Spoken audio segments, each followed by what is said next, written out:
Hello, everyone. Welcome to the Power of Man podcast. My name is Rory Paquette. I know you know that. Folks, I just love to say it every once in a while to remind myself about how grateful I feel for being in this seat. Without you, I would not be here. Folks, when we made the move to 5 days, you just absolutely stepped up like there was no tomorrow. And I can't thank you enough for that. But I did kind of go back to the well a second time, and we went to 7 days. And you folks came through again. I promise not to go any more than 7 days a week. That's all that we're going to put out. But I really appreciate all of it. The shares, the subscriptions, the DMs, folks. Your DMs are second to none. You guys are aces. If you're not out there doing what you're doing, I can't sit here and do what I'm doing. So thank you from the bottom of my heart. Now, if you're a friend of the program, and I know you are, you know I got to take a sip of my preferred beverage before we get rolling here today. So, oh man, that's good. And you guys all know what we're drinking. That's right. It's Freedom Hill Coffee at Freedom Hill Coffee on Instagram. Look them up, check them out. Uh, Deep, dark, rich, bold, and beautiful. Just like my wife. They do all the right things for all the right reasons. They brew a mean cup of Joe, and you really need to go check them out. The biggest thing they do is they support veterans, folks. And you all know how important that is here at the Power of Man podcast. That's why we support them. All you veterans out there, you know we love you. We thank you for your service, and you know that this is your home. So I appreciate you being here. Folks, go check them out. Freedom Hill Coffee at Freedom Hill Coffee on Instagram. Tell them Power of Man sent you. Now, I have had the great privilege of talking to this gentleman before, so I know I need a few more sips of coffee before I let him in here. I'm not going to be able to keep up with him. This guy's a dynamo. Just hold on one second. Let me get another sip. All right, I'm going to have to drink that throughout. I'm getting a little long in the tooth here. All right, here we go. Please welcome to the show the host of the True Crime Authors and Extraordinary People podcast and domestic abuse survivor, David McClam. David, how are you doing today, brother? Pretty good, Roy. Grateful to be here. How are you today, my friend? You know, not better than I deserve, I think. It's probably the best answer I can come up with right now. but but we're both here doing what we do, man. So no, I love it. David, we've got a lot to cover, and I know you've got quite a story, but give everybody an idea of, who is David McClam, what are you about, and what brings you here today? Well, first, I want to say big ups to the veterans. My son is a veteran. He was in the Navy, just got out about 2 years ago. So I am thankful for all veterans and for what you do. We would not be free without you. So thank you. As Roy said, I'm David McClam. I am a 52-year-old man who has a wife for the last 24 years almost, six children, seven grandchildren. I'm a podcast host, as he said at the beginning, and I'm also a survivor of domestic abuse on both a parental end as well as a spouse or partner end. Nice. I appreciate that. Thank you to veterans. You know what? Thank you to your son too, man. That's awesome. That's really awesome.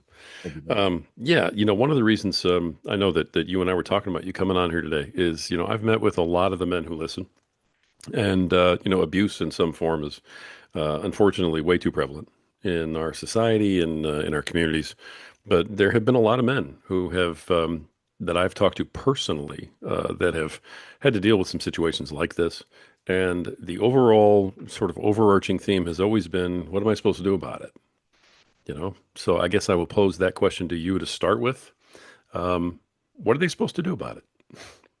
I think you start where I'm at. My mission has been for the last year to not only on my podcast, but to go on as many shows as I can to tell my story. The reason for that is because a lot of us who are men don't do that for a number of reasons. We've been raised to be macho. If you're in the right communities, especially Hispanic and African American communities, you're supposed to be tough and strong. And a lot of this never gets out. And I think that's why our suicide rate among men is the highest in the nation because of the fact that there's so many things on our shoulder as men, and to have to be able to harbor in any abuse that we've taken only adds to that.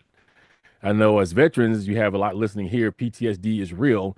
PTSD is also real among people that has found themselves in some type of abusive situation. So I think the first thing is you come to a show like yours, you listen, and then when you feel that you are comfortable enough, you try to share that story to empower other men to do the same. Appreciate the fact that you are one of those men, David. And from the moment I met you, that's been your mission. And I get it.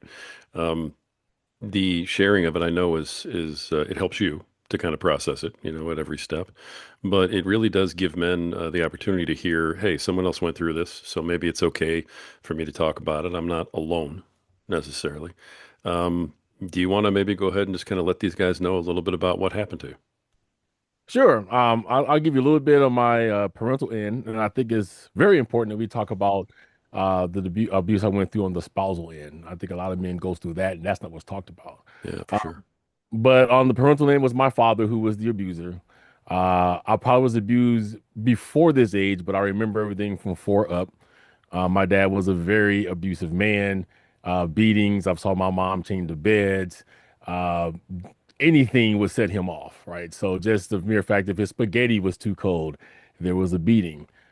My father also raped me as a young man as well.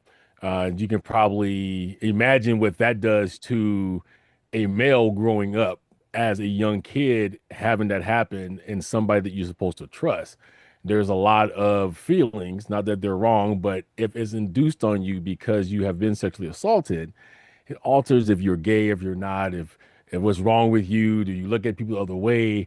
All of those things go into that. But my mom took a brunt of that, and my mom died on me 5 years ago. She was 67 years old, and I think that a lot of the beatings that she took is what put her in that grave that early. She had no teeth when she died. She had no teeth for the last 30 years, mainly because my dad beat her in the mouth so much that she got powder of the gums and every tooth had to come out. Mm. So when I tell you I've Wow. seen the horrificness of being a child in an abusive situation, I've been there. I mean, hung out of three-story windows. My dad threatened to drop me one time. My mom came in and saved me. And she would do anything to save me. He threatened to beat me up several times. She goes, I'll take the beating for him. So it was very horrific at that point. Wow. I mean, I've even heard some of this story before, and it still hits me like a ton of bricks when I hear you tell it, brother. The One of the things that stands out to me and that I want to make sure I'm pointing out too is that this was not an alcohol-induced type of thing necessarily, was it? At the beginning, no. My father did become a drug addict, Yeah. and this would probably make the veterans listening shiver. We always grew up saying that the Marines wasn't anything because there's supposed to be policies throughout the service for domestic abuse and things of that nature, even adultery, even. And my dad got a full honorable discharge from the Marines by beating his wife. Mm. Uh, but later on down the line, yes, he did end up becoming an alcoholic and a drug addict, but was not one when he started this abuse. And I think the one thing that I didn't tell you when I was on your other show about the abuse was this, and then I'll tell you how my mom flipped that. So the one thing you have to know about abuse from anyone is it's a system of breaking you down. The abuser has to break you down to make you feel like that you are worthless and nothing and that you have to depend on who that abuser is. So for a domestic situation, especially from man to woman, is always no one's gonna want you, you mine, you can leave, I have all the money. My dad went one more step to try to make that be real. He had my mom branded. He had four of his buddies come in, grab her, take her to the base where they had a tattoo artist and had branded Ray with a cross on her arm. And she said, well, now no one will ever want you. And she flipped it because I'm junior. So whenever anybody always asks my mom, what is that Ray tattoo? She says, oh, that's my son. Wow. No, you didn't share that one last time. That's just wow, more horrific stuff, man. Um, you told me stories about some of the stuff that your mother had to deal with. And you told some of them already today. The Was she usually the focus of the abuse, or was it focused on you to begin with when it comes to your father? And we'll talk about the spousal part, of course.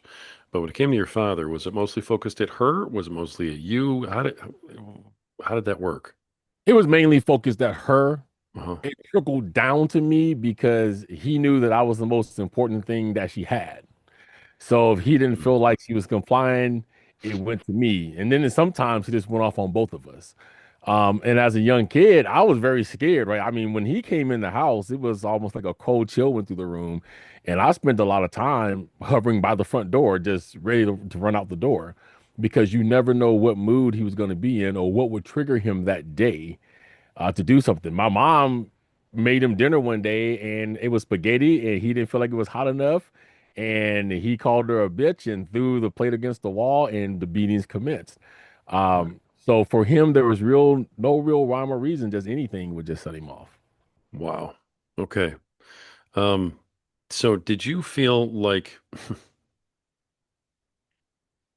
that's just a lot, man? I can't believe some of the stuff you've had to go through. Did you feel like you were needing to protect her? Did you feel like she was trying to protect you? You know, as a young boy in that particular situation, you know, what's going through your head emotionally because this is happening to your mom? You know, because that's just sort of piling on, you know, what you're already dealing with. She definitely protected me. I was a young kid, so I felt very powerless at that point. Yeah. Because the fact that there's nothing I could do with my dad. My dad was 6'4". He was built like a brick. He was a martial artist. He was so good. He used to tell people that he was taught by Bruce Lee. That's how good he was. As I got older, though, that changed. And I never knew why my mom was always attracted to these big dudes, these big, tall, chocolate guys who's 6'4" plus, weigh about 280 pounds muscle. This is what she was attracted to.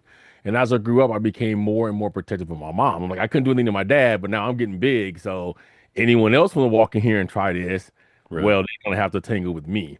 But I've always for years, I talked to my mom and said I always felt like I couldn't protect her and I was sorry. And she goes, "Well, that wasn't your place. You were a young kid. There's nothing you could do with your dad." And my mom and I were extremely close until the day that she died. But you better believe once I got older and bigger, by the time I was 18, I was already 6'2". Built like a part of my friends a shit brick house. I was in sports. I took Taekwondo up for that reason. I see. So I pretty much dared anybody else to walk in and do that. So yeah. Yeah. So it did end up impacting you, you know, in the future with other relationships that way.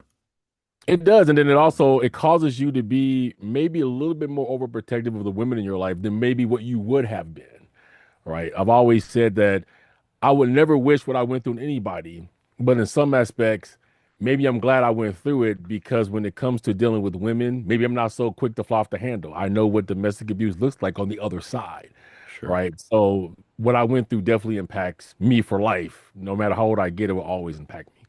Right. Now, I know you mentioned he was a Marine and there should have been some sort of protection through, you know, the Corps for that kind of thing. Um, were you ever able to reach out to, you know, school, any community group, anything like that, or were you just completely alone in that? You're pretty much alone, and here's why that is. You're always afraid of what happens if you miss. And what I mean by that is if I go to school and tell a counselor, hey, my dad's at home and he's beating me, the one thing you have to understand about abusers are they're very narcissistic and they're very smooth talkers. They can probably talk you out of anything. So in my mind, I imagine, what if DCFS or CPS comes out to my house, the counselor sends them and they say, hey, we hear there's abuse, and he's able to sweet talk them out of, oh, no, that's not true. This kid lies all the time, whatever. Well, now I know what happens to me and my mom on the other end of that. There's a number of cases that I've covered. Casey Anthony comes to mind because, yes, she lied. And then it's being determined now that she went through a lot of abuse from her dad. Abusers are professional liars because they have to survive, not by choice, but by survival. So if you got a bruise in your eye, oh, I got hit in the head with a pan, right? You can't tell them the truth because you are too afraid of what will happen on the other side of that if no one believes you and you are stuck with that person again. Wow. I mean, that's something that people just don't think about. You know, whenever I'm talking to anybody about an abusive situation, there's always somebody from the gallery who wants to stand up and go, well, that's why they have these, you know, these organizations, and why didn't you go to the police, and why didn't you tell a teacher? And that answer right there is very heavy because it's very, very real. Do you find that people kind of ask you that, like, well, why didn't you, you know, when they hear the story? Oh yeah, and it irritates me. I But can't watch cases where, like on TV, somebody says, "Oh, I don't understand why they couldn't leave." He had to go to work at some point. You could just bundle up and leave. It is really not that easy. For one, from a woman's perspective, especially if you are 100% dependent on that man, and if you're getting abused what we consider to be the right way, he's already broke you down from that. Then yeah, you know you can't leave, even if you attempt to leave. I think I told you before, my mom attempted to leave on several occasions. We went to shelters for battered women and children. Well, guess who showed up? You also play on that emotion factor that my dad was my mom's one and only first true love. And he would come, baby, I'm sorry. This will never happen again. If you come home, I don't want my family back. And, pretty soon they break you down. And then you got the women in the shelter going, girl, don't believe that. Once an abuser, always one. But your heartstrings get tugged. Okay, well, maybe he's changed. For the first week, that's good. But then the minute you piss him off, it's all back to where it is because you came back. So it really is, if it was that easy for someone to leave, man or woman, we wouldn't be having this conversation right now because Right. everybody needs to pack up and be gone, and that abuser would never disturb them again. So I always say, before you say, well, you could have done this or why didn't you? Won't you try to walk a mile in the shoes of someone who's been abused? Won't you do some studies into what happens? How about the people that actually do escape and their abuser finds them and then they kill them right there on the front lawn? Mm. There's a lot of things that go to that. Yeah, yeah, there is. And it's like you said, the abuser in the first place is isolating, the victim from everybody else. So that there really isn't a support network. They don't have any money. They don't have any power. And it's all, like you said, it's all about breaking them down. They don't have the wherewithal, the means to just walk out the door, very often. And the Marine Corps aided in that. So the isolation from my dad was easy because the Marine Corps stationed him in North Carolina. At the time, we lived in Jersey City. And our nearest family, my mom's in, was in Georgia. So we were in North Carolina, ain't nobody there, right? And he didn't Right. have to spend a dime to get us there because Marine Corps said, this is where you're gonna go. And so knowing that we had nobody around, that always aids. And then just to give your audience a key of what that is too, if you are with somebody that wants to be abusive, the hint and the red flags will show up. Want to isolate you from your family. There's questions why you always gotta hang out with your mom or your sister, your brother. Then it comes to, hey, maybe we should move. But the move is never like 5 or 10 miles or even an hour away. It's 8, 10, 12 hours away. And those are your signs, especially if you have other signs, yelling, screaming, whatever. Don't do it. Wow. Yeah. So you dealt with this, I mean, for how long growing up? I mean, your entire childhood? I mean, was there a point when it ended? When my mom was finally able to get away, I think it went from about 4 to the ages 6, 7, maybe at the beginning of 8. And then it didn't stop there because I guess my mom had a knack from one abuse relationship to the next. It became a pattern. And the next guy my mom met, we didn't know he was a convicted murderer. Oh my He goodness. wined and dined my mom, said, I'll take care of you and the kid. And one day we didn't find out until I guess he did something my mom didn't like, and he threatened to leave and he pulled a gun. Said, if you ever leave me, I'll shoot you dead where you are. Now, that one was an easier situation to get out of because when my mom we lived in Florida at the time. She went to the authorities in Florida, DCFS, and told what was going on. They orchestrated right away to get us out. And so the plan that they worked was very smooth at that time, where it was like, okay, just act like everything's normal. Go ahead and send David to school that day. And when he's gone to work, we'll get you out. So when he went to work, we know he was gone. My mom pre-packed her stuff that he didn't notice. They came and got me out of school, and then they sent us to a shelter in Phoenix, Arizona. Uh, And the guy never knew where we was at. So they did their job right. But back when my dad was doing this, back in the, you know, early 70s going into the 80s, wasn't nothing like that. So it's very easy to find out where people were. yeah, for sure. I know that you said your mother's no longer with you. May she rest in peace. Thank you. Is your father still around? My father's still around, and he has tried to contact me over the last couple of years because I have an uncle who he had the similar situation with his dad. Not quite as abusive, but there was issues, and he took care of his dad till he died. He says, "Well, one day you may want to talk to your dad." Now, what he did was gave my dad my number without consulting me on that, Ugh, yeah. and he started calling. And so one day I wasn't here, just to prove that, for one, just to prove that people who are narcissistic and abusers, they try to pretend like they don't know this stuff. If you abuse somebody that hard, don't tell me you forgot it. The other thing too is he never changed. And the reason I say that is because I guess he called and my wife picked up the phone.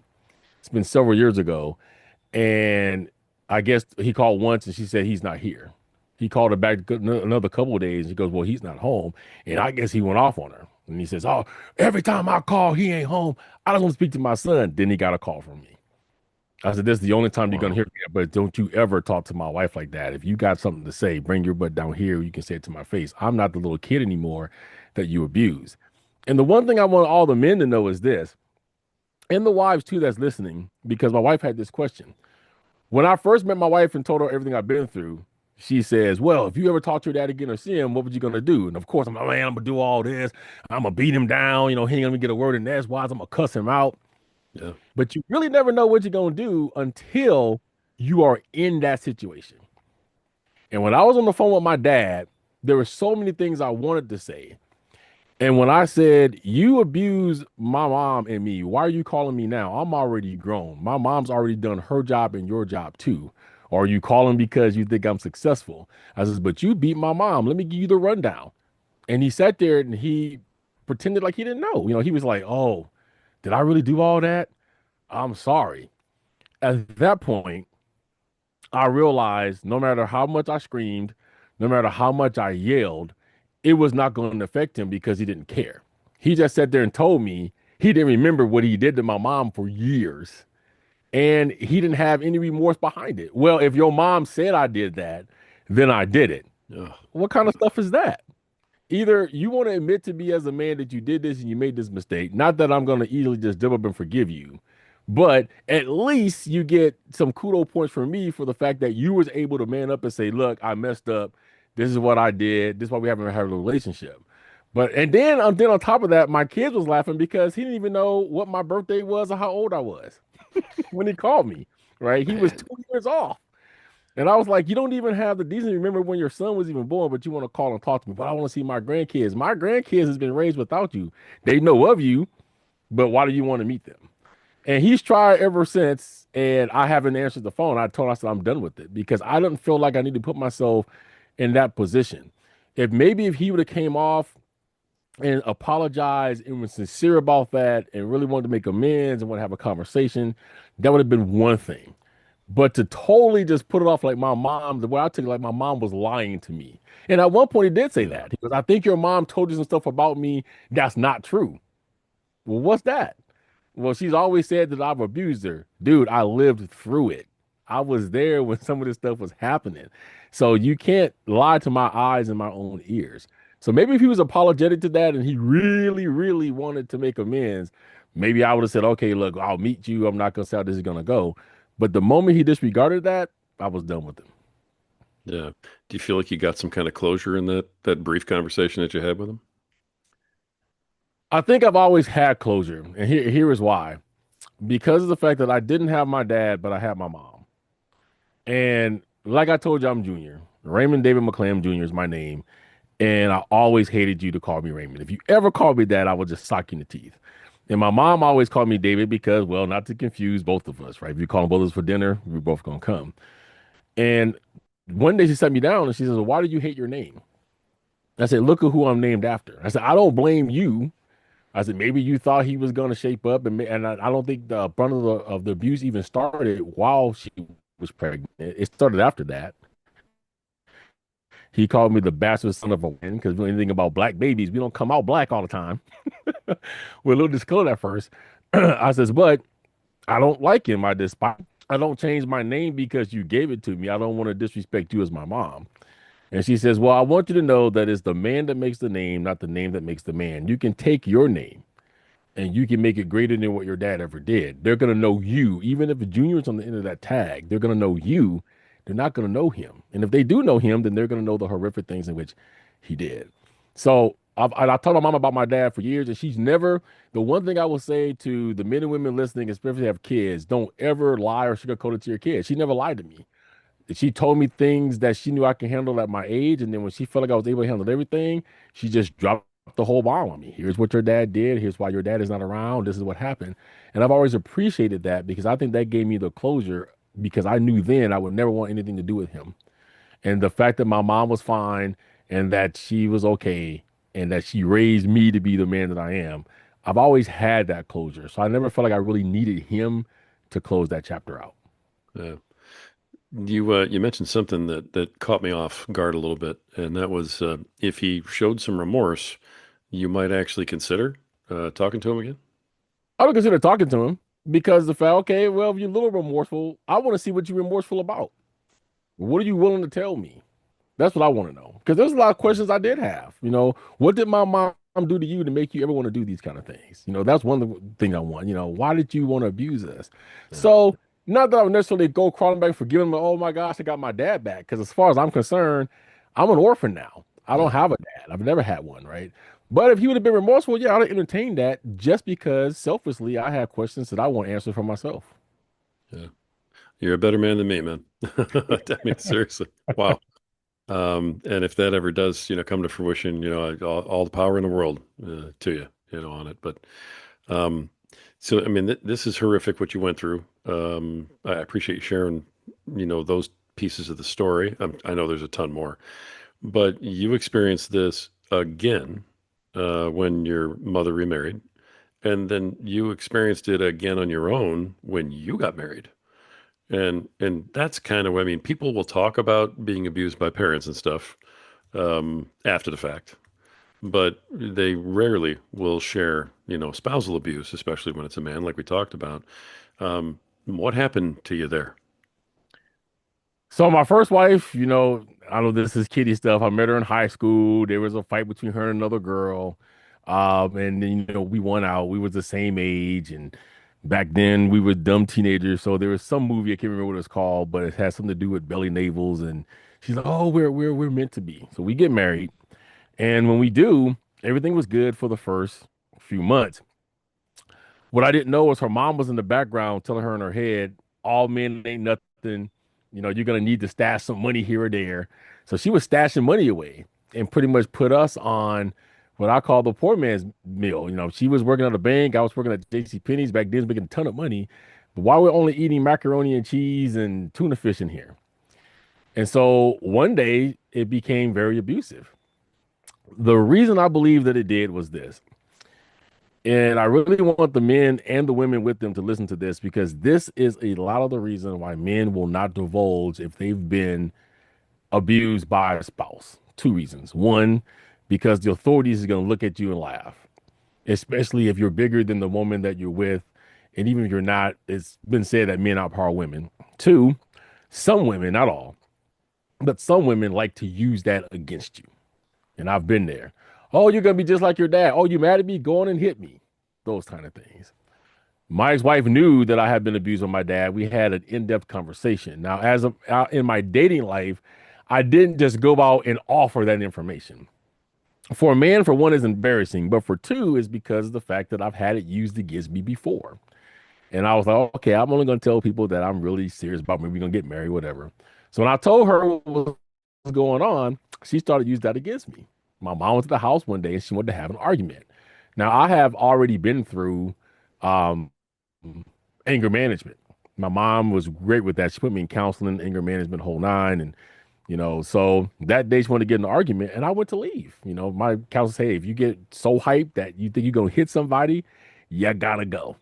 And she stood in front of me and she told my mom, I'd rather have him hit me and leave. And my mom said, are you a fool? So after my mom left, a couple days later, a fight breaks out. I get locked outside in a blizzard. This is Minnesota. So with the wind chill, it's like -0 degrees outside. Yeah. I was hit over the head with a frying pan by her. I was hit in the gut repeatedly.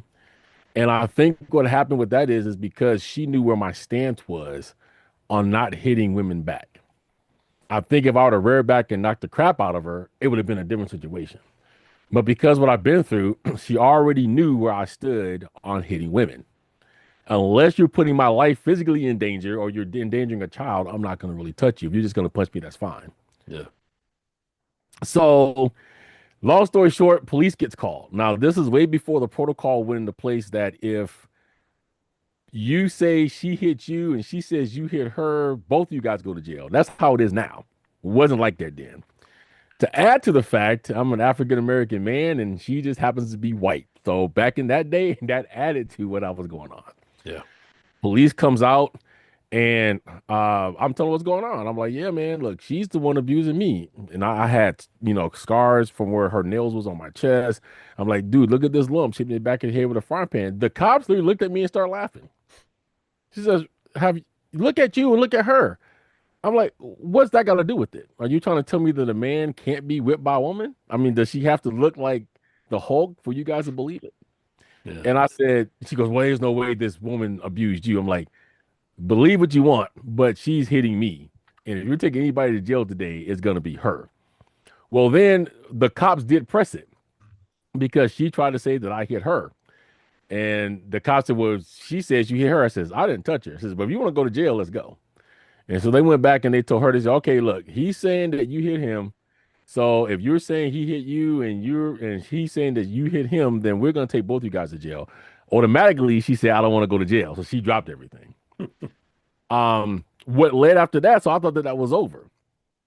So if people tell you it's not possible for a man to be raped by a spouse, it is. And I give you a little bit of that story. What I want everybody to know about rape is this: it's not necessarily always a force.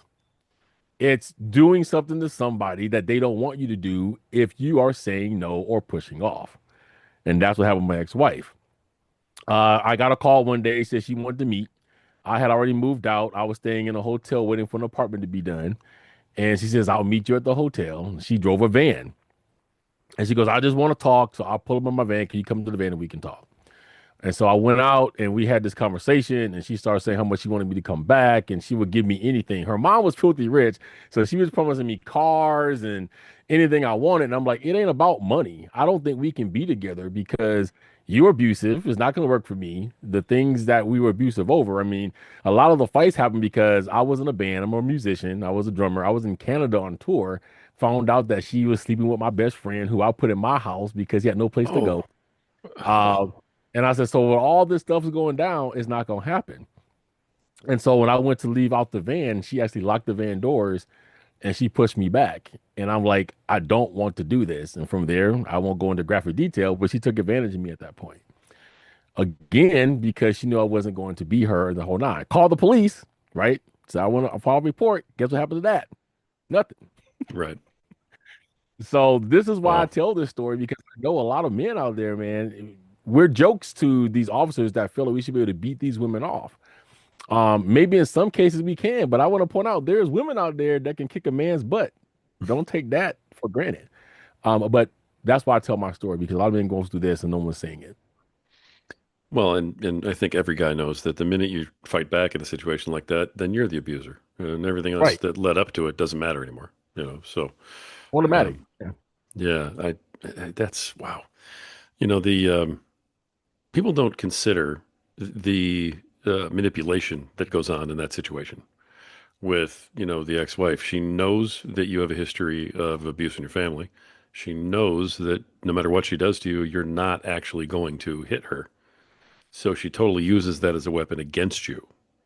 She finds out that the cops aren't going to take you seriously. As soon as she finds that out, now she's got another weapon because you can't call the cops either. So now she literally has license to just beat you with a frying pan if she wants to, and there isn't anything you can do about it anywhere along the way.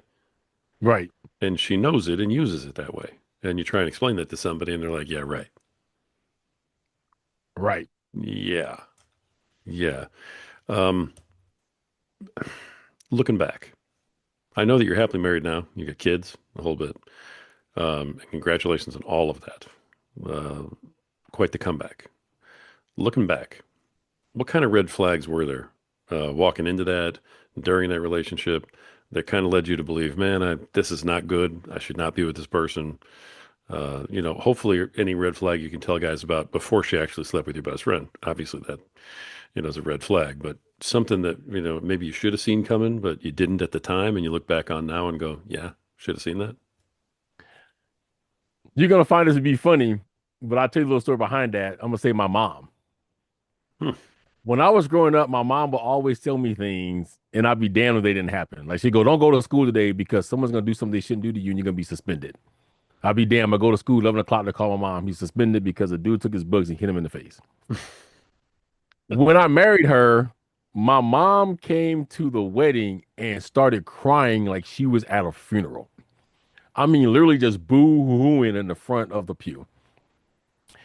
And before I came down, I went and grabbed my mom and says, "What is the problem? I mean, this is supposed to be the happiest day. You know, you're supposed to be the support." And she says, I just don't want you to marry her because I don't think she's the woman for you. There's something about her that just sets me off. She goes, I know you're going to do what you want to do, and we already here, but it ain't too late for you to say no. And I was Hmm. like, okay, mom, look, I'm like, I know you're protective for your baby boy and everything. I get it. But I've been with Kim now for over a year. This is not gonna be, it's gonna be all right. And all of a sudden, everything that she told me was gonna happen started happening within the next couple of months. So I think if I would listen to my mother and took what she would say, I would have never. My own red flags manipulation was when her mom told her to start hoarding money. Hmm. When her mom told her she had to be in charge of everything, the manipulation of we couldn't afford food because she was stashing all this money away. Um, yeah, the manipulation of that was running in to learn what I had been through with my father, and she just coupled all that together.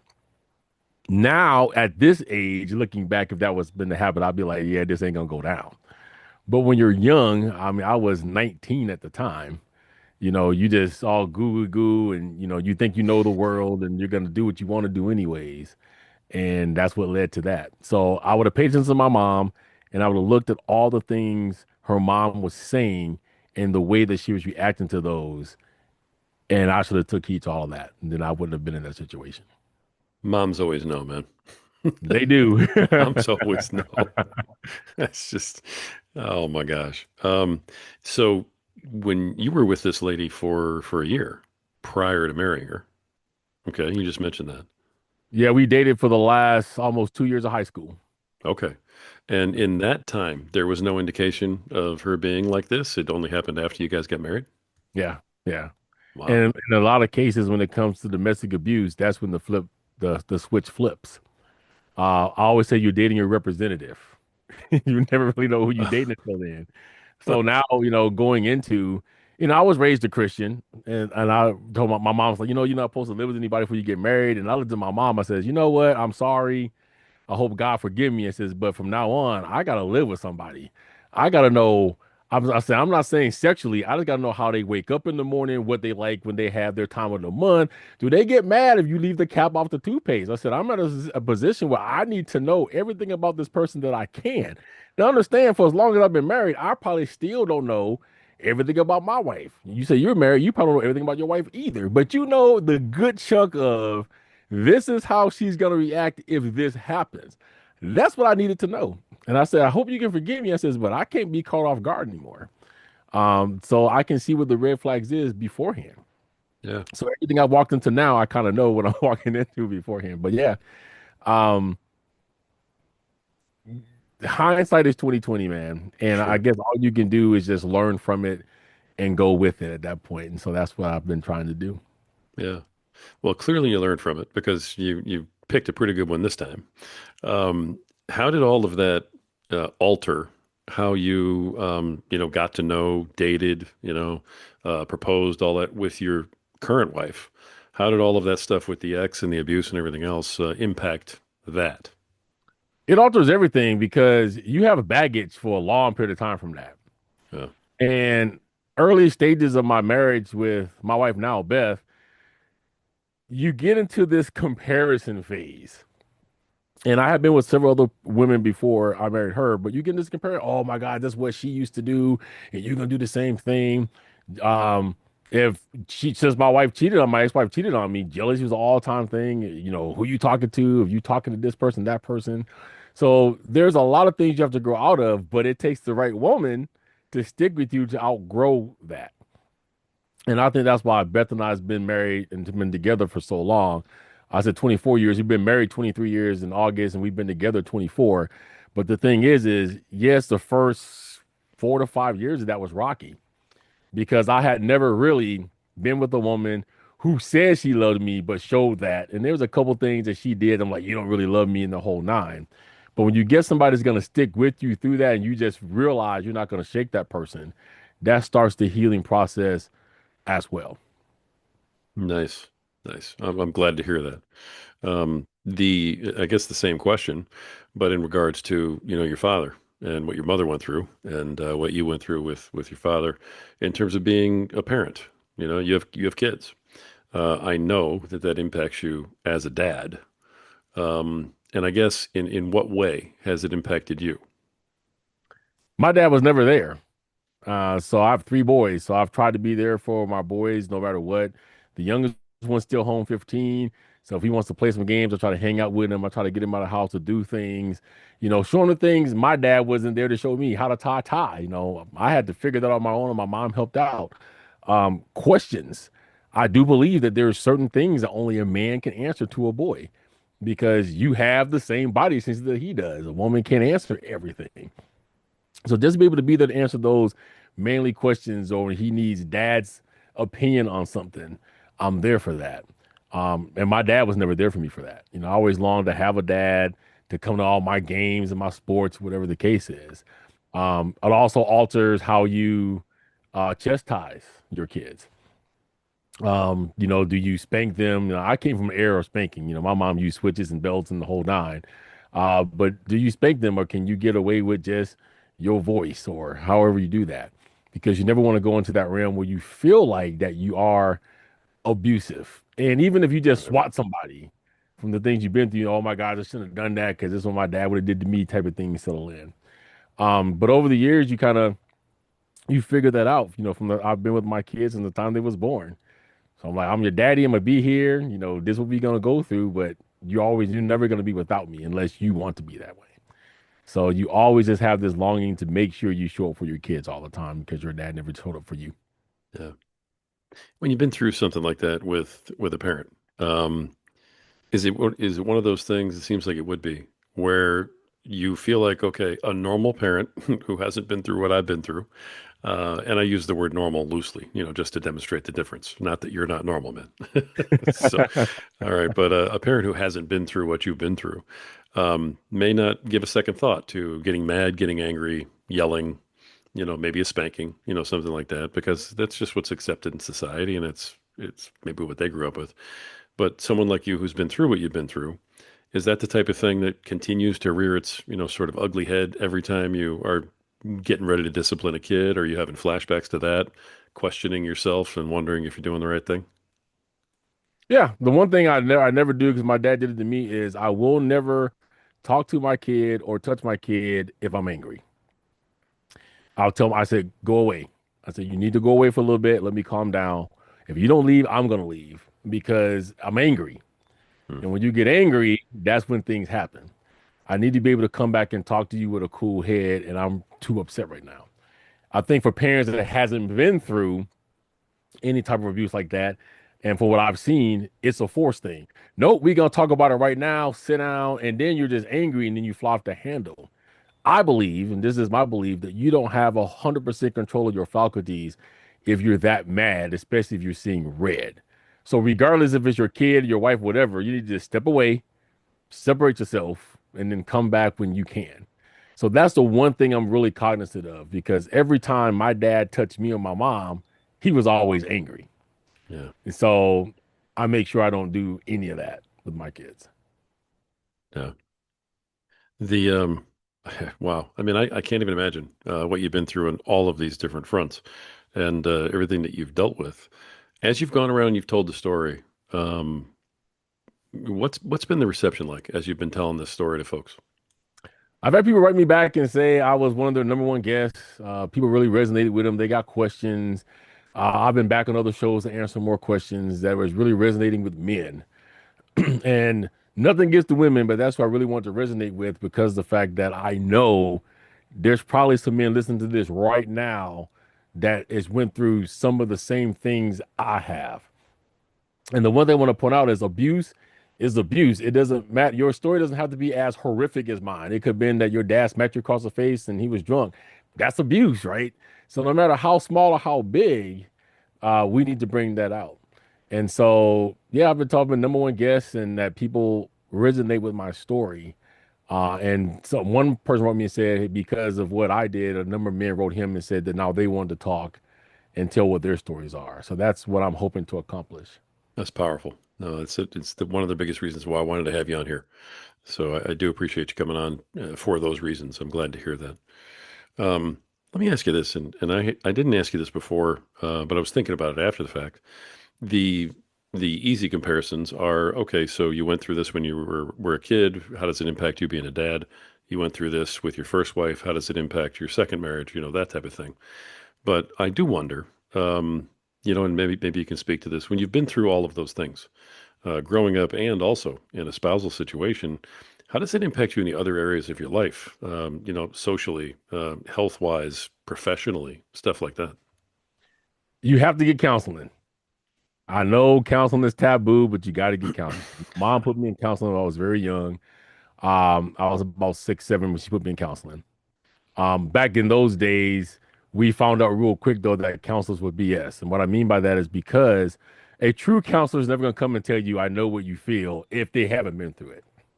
And back in the 80s and 90s, you had these people that had degrees, as we call them, a piece of paper that said, hey, you can tell this person you know how they feel, but you don't. If you're a true counselor, to say, hey, I don't know how you feel. Won't you tell me? Let me help you. So you got to do that. Um, the other part of that is after you do counseling, you just have to work on yourself. And if you're going to tell your story, make sure you tell it, but you have to relieve yourself of any of that. As men, we hold all that in and we internalize it. Internalizing things, especially like that, does mess with our health. And so going into other marriages, growing up as a kid, I was very angry. That's why my mom put me into counseling. Yeah. I will fly off the handle if you say good morning to me wrong. As a young man, I was very confrontational. It would take nothing for me to get into a fight when I was 20. And that was a large part of that, especially if it has to do with a man hitting a woman. I saw that. And I think a lot of that too grows up as you become more mature and you work on yourself. You start to realize in life what the consequences is if you do A or B and what you now have to lose that you maybe didn't have back on your 20s. And so you make the decision like I did, which is I'm never going to forget what my dad did to me. And it also pisses me off when I have people go, man, you got to get over it. You just got to move on and forget it. You're never going to get over it. The one thing I remind my audience when I have a person that comes on my show for extraordinary people and they've told things of trafficking or abuse is I said, I want you guys to make sure that you give this person the utmost respect because every time a person who survived anything tells you their story, they have to relive that every time they tell that story. Yeah. And that just means that that person has become strong enough to where they can convey that story and they're not getting broke um, from behind that. Professionally, you just learn the deal. I have a boss right now that was targeting me and I knew it. And if I was 20 years old, I would have flew off the handle. But you just choose to handle things differently. And then you know the most important thing is to get back to your family. And the one reason why you do that is because you never want your abuser to win. If you live with that your whole life, you're angry your whole life, and you dwell on that, your abuser wins. Because what they really want is to rent free space in your brain. The abuser always wants to be a part of you for life. And if you can't break that anger cycle or break that cycle of where you say, you know what, I'm gonna deal with this. You're always gonna be here, but you're not gonna control me. Then your abuser wins, and you never want to let them win. Wow. It's you've come a long way, man. I mean, you really have. I take it some of the counseling worked for you at some point. I know that the early stuff might have been BS, but at some point, some of that must have been good somewhere, right? It did. Plus, I had a good mom. When I was 15, I walked to my mom and I said, I don't need counseling no more. I said, because they're BS. And they put me on all these drugs, right? So, lithium back in the day was the drug. And it was so bad that they put me on such a high dosage, I was falling asleep in class. Ugh. And finally, at 15, I looked at my mom and says, all I need is you and God. I don't need this counselor anymore. And I haven't been to a counselor since. Um, Now, as I got older, my daughter, my youngest daughter said, Dad, I think I need to go talk to some counselors because school is. I said, talk to the counselor. I says, but the moment a counselor tells you that they know how you feel, here's the question you ask. Wow, have you been through this before? And they say no, get a new counselor. Because that person can't tell you how you feel. And she has a really good counselor who says, yeah, I've never been through anything that you've been through, but I'm here to help you. And that's what we all need. We don't need anybody to lie to us, right? And say, yeah, I know exactly how you feel. If you don't know how you feel, don't tell me you do. Just say, hey, I don't know how you feel, but let's talk about it. I can help you out with that. And then you'll Yeah. gain that trust that way. Great litmus test for counselors. I like that. Yes. Have you been through this before? No? Okay. See you later. Thanks. Yeah, send me the bill. Gotta go. Uh, Yeah. that's that's amazing, man. Um, it's an unbelievable story, and I really do. I give you all the credit in the world, man, for sharing it the way that you do, for being having the mission that you have to try and impact, the lives of men, especially, who have been through this and don't know where to go, don't know where to start, don't know how to speak up. I want to make sure that we're giving it its due. So, as we kind of pull things together here and wrap up, I want to give you the floor for a minute. And I want to kind of preface it with, is there anything that I didn't ask you? Is there anything that, maybe we talked about you want to drive home, a little bit more? Maybe a leave behind or some advice or a nugget, for the listeners. Wherever you want to go with this, just make sure that, you get everything out of the basement, that you got and leave it here on the show. You know what I mean? The floor is yours, man. I guess what I would say is if you took anything from my story today, the one thing I would say is I survived. And if I survived, you guys can survive too. And I know that it's painful and we have to pick and choose who we want to put in our lives. But as men, I think we need to be able to tell that story. Even if you don't go on a national podcast to do so, just tell a friend that you confide in. You know, I want to tell you this, don't tell anybody till I'm ready, but you got to get that off your chest. I want all the men to know that it makes you no less of a man to admit that you've been through something like this. In a lot of cases, it makes you a better man. And you'll get a lot of people that look up to you because you don't know who you told that to, that life you saved that day. You won't reach the same people I will reach. You won't reach the same people Rory will reach. You'll reach your own niche of people. And by telling your story, you can save somebody else's life. I guess for the women that's listening with their men, a support group is what's necessary, especially if you know what that man has been through. It's like being a drug addict, right? I do have anger spouts sometimes now. It's going to be something that flares up, but my wife knows if I do that, what to say, what to do. I know what to do. You have to have that woman that's supportive of you, not nag or not want to say, see, you doing this, or you're going to be just like your dad or whoever did that to you. If you have that kind of relationship, I would say that you probably would need to evaluate it because that's not going to end up being well. It's going to end up doing you more harm down the line because that puts you back in that shell. Um, but I survived. I'm 52. I have a wife. I have 6 kids, 7 grandkids. I have a successful podcast. I work in the tech industry. And even though I would never forget what my dad's done to me or my ex-wife, I've never let it control me. So you can survive. You can live a normal life. Another reason I got rid of the counselor because the counselor told my mom I was doomed to repeat it, that I would beat every wife I had and that I would abuse all my children. That's what they said. It's up to you to break that cycle. And I feel like when it comes to the McClam name between me and my father, I've broken that cycle. And if I can do it, you guys can break it too. Love it. Great way to end, man. Absolutely great way to end.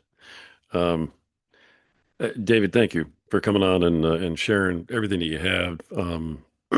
Da- David McClam, survivor, podcast host, father, grandfather, husband. You tell this story very powerfully. I know that it's connecting with people, and you're doing more help than you're ever going to realize, man. And I thank you for it. I appreciate you coming on today.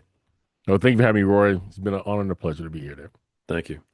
Folks, it's been another episode of the Power Man podcast. And the reason we bring powerful men like this on to this show with very powerful messages like this is because we want you to know that we completely support you taking back your power and uh, succeeding in your mission to become a better protector, a better provider, better leader tomorrow than you are today. Becoming a better father, a better husband, a better man tomorrow than you are today. And the reason we want that for you is because you have value, because you matter. And at some point, you have to believe it. Until next time.